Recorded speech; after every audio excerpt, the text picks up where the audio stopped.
中国客机订单牵动了美、欧、俄三方神经，经济因素总是能够影响世界政治格局。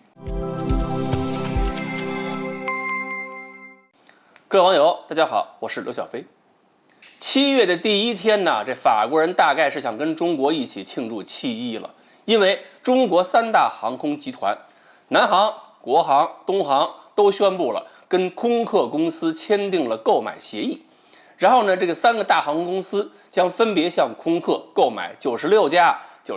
和100架 A320neo 系列飞机，总价值折合人民币超过了2400亿元。这可是法国空客上历史上最大一笔订单了。看到这么庞大一笔订单落到了空客手里边，首先是美国波音坐不住，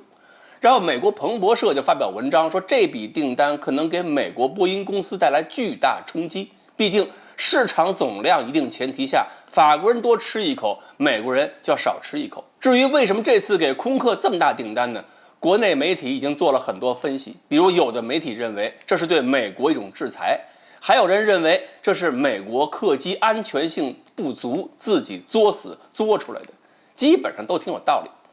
我想呢，这里有几个背景是要考虑的啊。首先，无论最近是在 G7 峰会上还是在北约峰会上，美国推动反华声浪都没有取得特别大的成功，在欧洲拱火啊，有点拱不动。比如说，比利时的首相在德国马歇尔基金会座谈会上就表示了，说欧洲不应该像对待俄罗斯那样对待中国呀，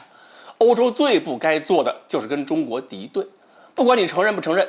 中国都是欧盟最重要的贸易伙伴之一。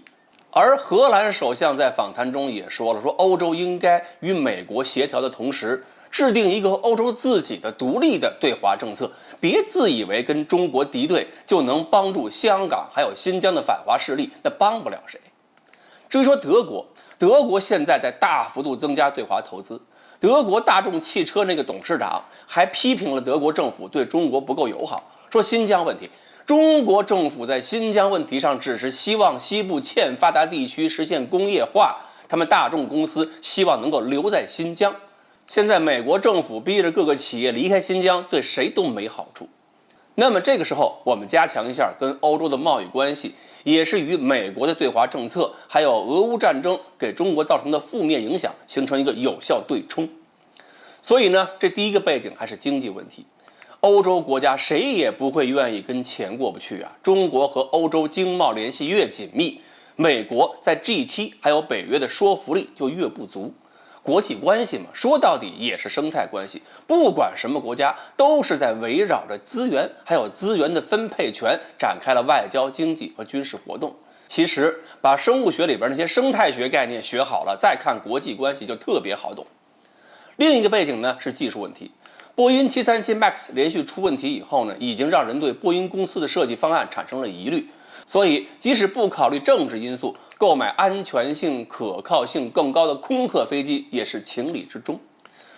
这次交易呢，也让俄罗斯产生了一定的忧虑。俄罗斯的副总理尤里·鲍利索夫在未来工程师论坛上表示，说俄罗斯正在减少参与和中国联合研制宽体飞机 CR929 的项目。他认为，随着中国成为一个工业的巨头，对俄罗斯的技术服务会越来越不感兴趣。中国的需求越高，俄罗斯的参与机会就越少。事实上，中国在客机研制上所采用的一系列新技术、新工艺，比如说智能制造技术的推广，确实会让我们逐渐丧失对俄罗斯技术的一些个需求和兴趣。